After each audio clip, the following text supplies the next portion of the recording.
Sudah tahu sebelumnya. Ingat ya, hari esok itu misteri. Tidak ada seorang pun yang tahu apa yang akan terjadi hari esok. Ya. Ingat, jadi jangan bilang sudah tahu. Ya. Hari esok itu misteri. Tidak ada seorang pun yang tahu apa yang terjadi hari esok. Emangnya COVID datang saya tahu? Gak tahu lah. Sedunia juga gak ada yang tahu ada COVID sehingga saham turun. Ya.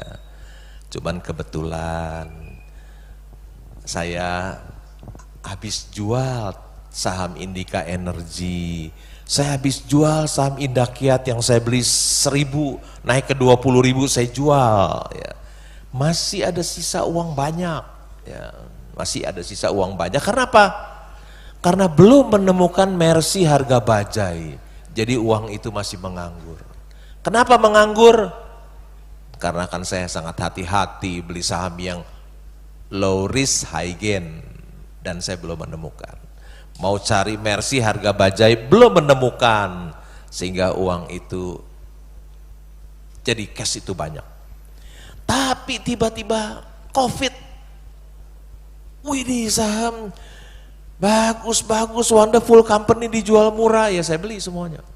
Emang saya tahu ada COVID? Gak tahu lah.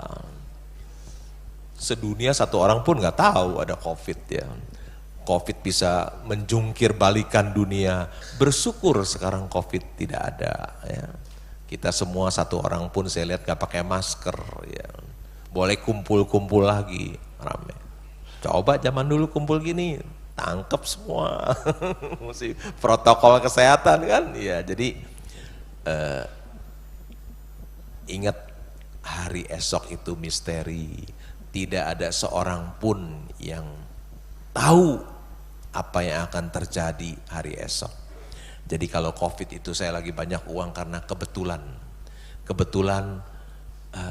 mencari mercy harga bajai nggak ketemu, ya saham mahal-mahal semua valuasinya. Ketika COVID baru dia jadi mercy pada jadi bajai, jadi saya dorong uang saya semua ya.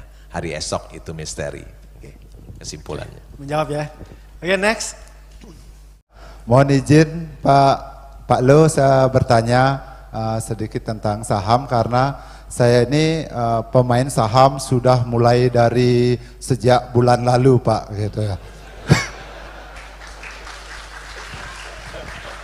Ya, karena ada acara Kadin, saya sudah cerita tadi ada acara Kadin tentang saham, jadi bulan lalu saya coba untuk bermain saham Pak gitu. Jadi setelah itu biar ada saya bertanya sekarang sama Bapak gitu. Kalau misalnya sebulan lalu saya nggak main saham mungkin saya sulit bertanya Pak seperti itu.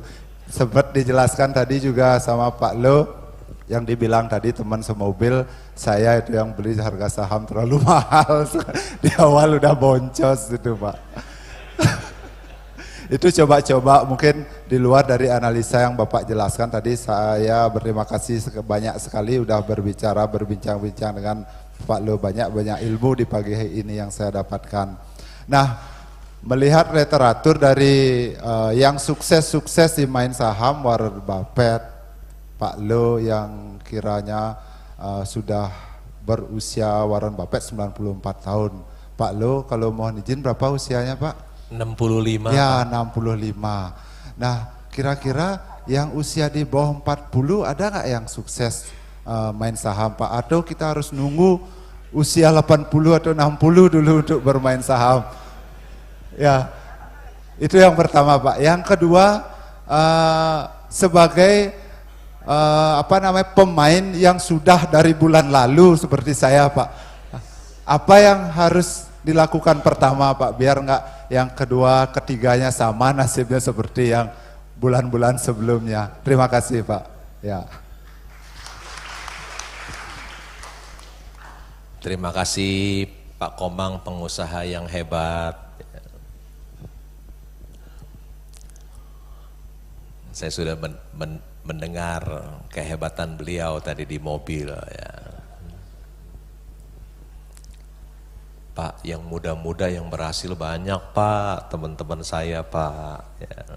Satu inisialnya M, usianya mungkin 35 tahun, pendidikan SMA, ya. Mungkin uangnya 300 juta, sekarang mungkin ada 70 miliar. Saya juga punya teman, inisialnya R, ya. Uangnya 2 miliar, dia dan yang satu dari keluarga tidak punya, yang satu dari keluarga kaya. Lulusan Singapura, orang tuanya kaya dimodalin 2 miliar, sekarang uangnya ada 180 miliar, ya. Jadi usia juga 35. Kira-kira begitu Pak, jadi makin muda kita berinvestasi, semakin dini, semakin berhasil Pak. Semakin dini, semakin baik. Warren Buffett memulai investasinya membeli saham pertama kali, usia 11 tahun Pak. Ya. Usia 11 tahun, dia pertama kali beli, makin dini, makin bagus. Ya. Sehingga dia bisa mendapatkan uang yang banyak ketika di hari tuanya, bahkan sempat menjadi orang terkaya di dunia. Dia membeli saham ketika usia 11 tahun. Tapi Pak Komang usia 39 tahun beli saham bulan lalu juga belum terlambat Pak. Ya belum. Karena Charlie Munger, wakilnya Warren Buffett, tutup usia ketika 99. Masih ada 60 tahun kesempatan Bapak.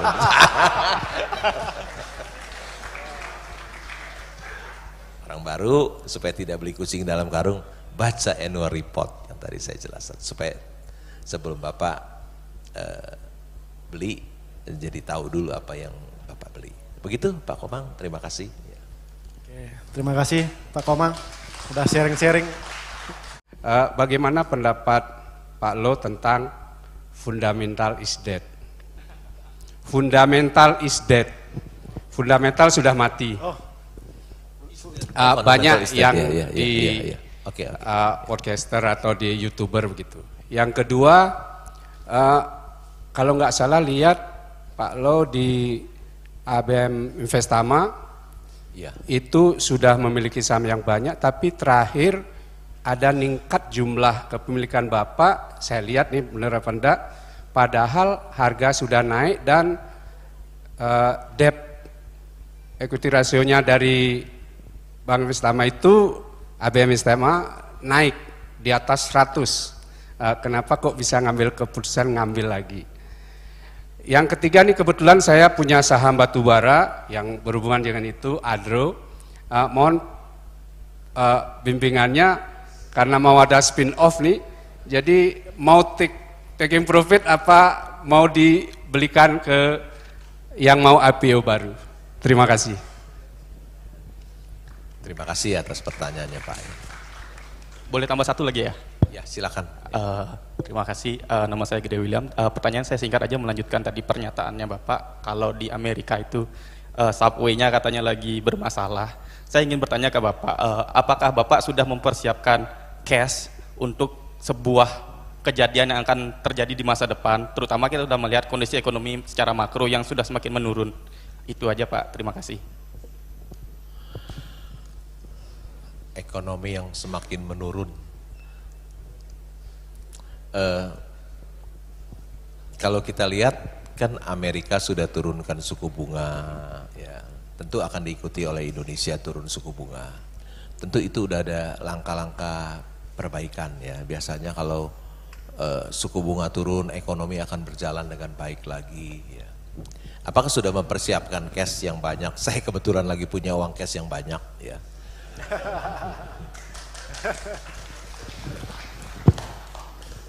Karena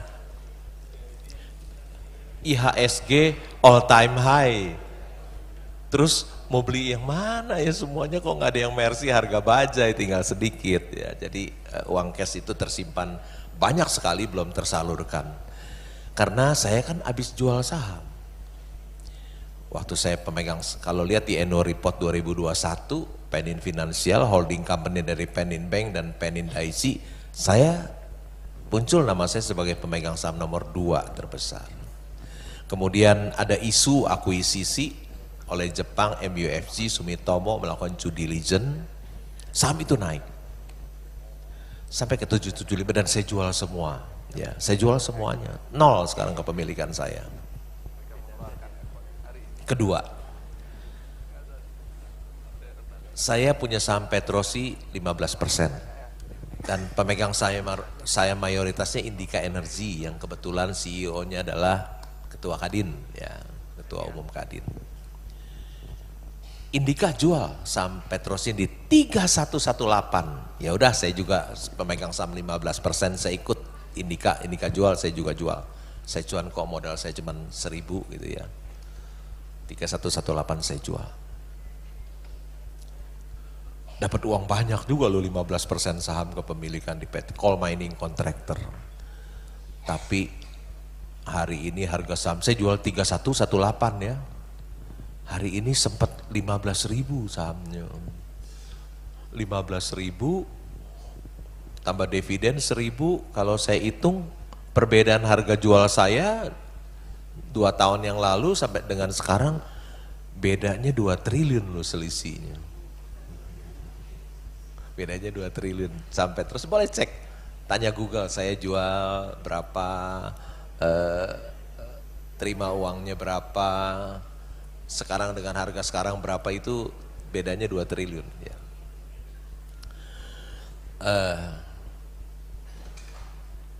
Jadi saya ada menjual 2 saham Petrosi dan Penin Finansial, Penin. Dan uang itu uang cash yang cukup banyak. Bahkan selama saya menjadi investor saham mungkin uang cash sekarang paling banyak ya. Karena indeks all time high, jadi saya nggak bisa menemukan saham-saham mana yang harus saya beli. Ya. Jadi, tapi kalau situasi buruk terjadi, dan saya mengharapkan kalau bisa bagus terus ya, saya sudah punya uang cash yang sangat banyak untuk membeli saham-saham Mercy yang dijual di harga bajai. Begitu. Mbak, terima kasih. Tadi pertanyaan sebelumnya Pak, yang tentang ABMM. Oh. Jadi harganya kan sempat turun, tapi Bapak nambah, sekarang harganya udah mahal gitu ya. Ya, tapi saya nambah karena saya melihat meskipun naik harga sahamnya masih murah. Tadi lihat utangnya banyak, tapi kan keuntungannya juga banyak. 6 bulan 91 juta dolar saya rasa bisa melunasi hutangnya ya. Karena untungnya juga banyak ya. 6 bulan labanya kan 91 juta dolar laba bersih. Jadi utangnya bisa dilunasi. Itu dari sisi buruk yang dilihat. Coba lihat sisi baiknya ya. ABM Investama itu punya 30% saham Golden Energy Mine. Berapa hari yang lalu saya lihat valuasinya 80 triliun. Ya. Dia punya 30% itu nilainya 24 triliun. Kepemilikannya satu di situ saja sudah 24 triliun, sedangkan valuasi dari ABM Investama kan masih di pasar cuma 12T. Ya. Sedangkan hartanya di situ 30% 24 triliun. Jadi itu masih ada sisi baiknya ya. Jadi berimbang, tadi cerita utangnya yang besar, saya juga cerita sahamnya yang masih under value. Bukan rekomendasi membeli atau menjual juga ya. Ini hanya menjawab pertanyaan ya, saya rasa utang yang besar itu juga bisa lunas karena penghasilan dari ABM Investama juga punya kemampuan menghasilkan laba yang besar. Jadi hutang itu bisa dilunasi, begitu. Oke, untuk terakhir mungkin nggak tahu nih, mau menjawab atau enggak tentang Adaro Pak. Tadi dia nanya ini, tapi kayaknya nggak tahu nih. Adaro, silakan baca. Silakan baca, kan tentang spin off itu kan Adaro kan ada menerbitkan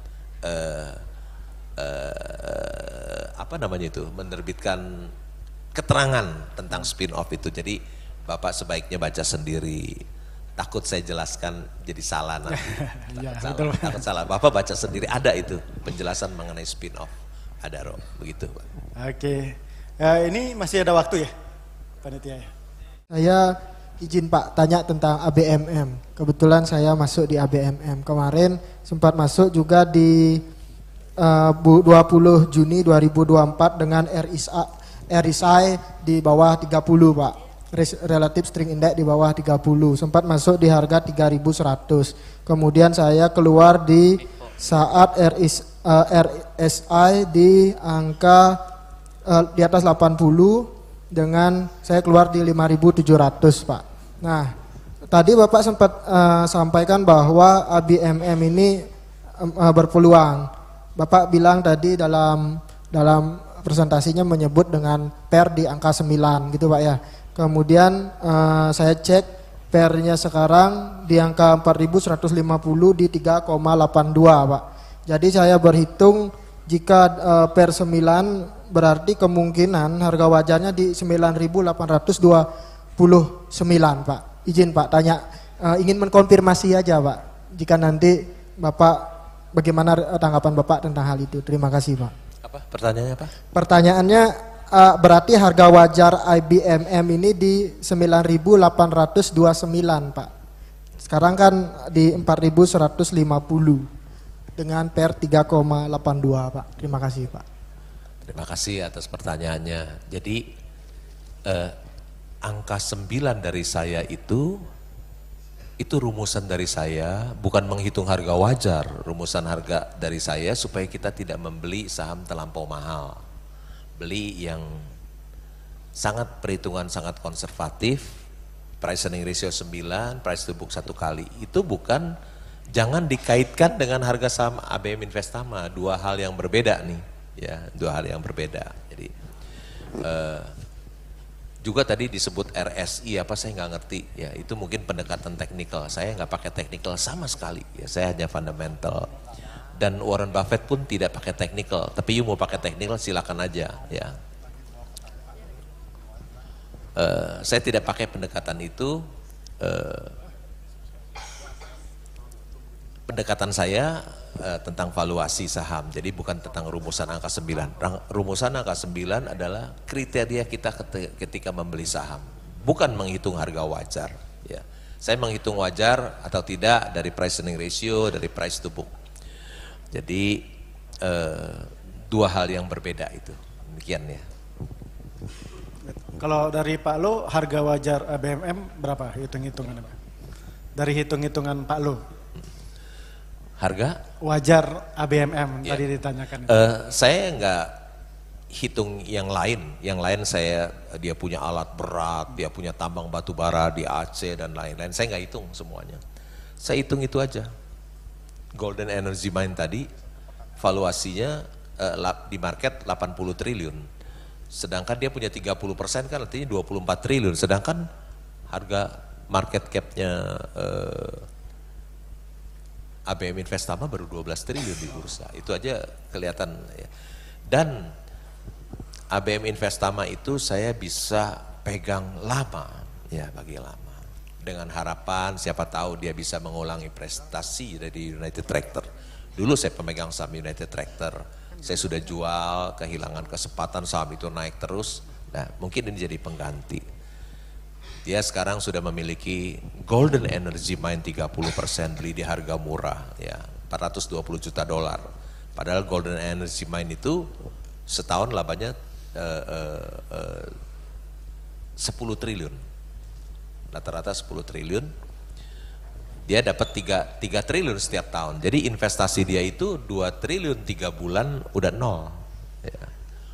Dia belinya September 2022, sekarang akhir tahun 2 tahun 3 bulan, berarti memiliki saham ABN Investama 30% itu cost-nya nol, ya. Investasinya nol, gratis, bisa punya perusahaan yang labanya 3 triliun kontribusinya buat ABN Investama, gratis ya. Dan United Tractor dulu yang saya miliki juga kerjanya hanya coal mining contractor. Kemudian dia bisa membeli tua turangga, ya, tambang batu bara, dia bisa beli tambang emas, aginkot, dan lain-lain. Satu hari ABN Investama juga bisa melakukan hal yang sama karena menurut saya ABM Investama punya kemampuan yang hampir sama dengan United Tractor.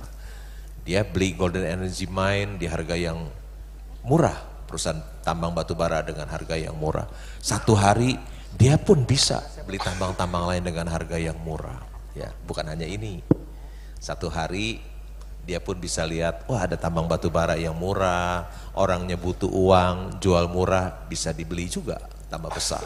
Jadi dia bisa bertumbuh tambah besar. Begitu, Pak. Oke, terima kasih. Sayang sekali ya Bapak Ibu karena waktu yang membatasi.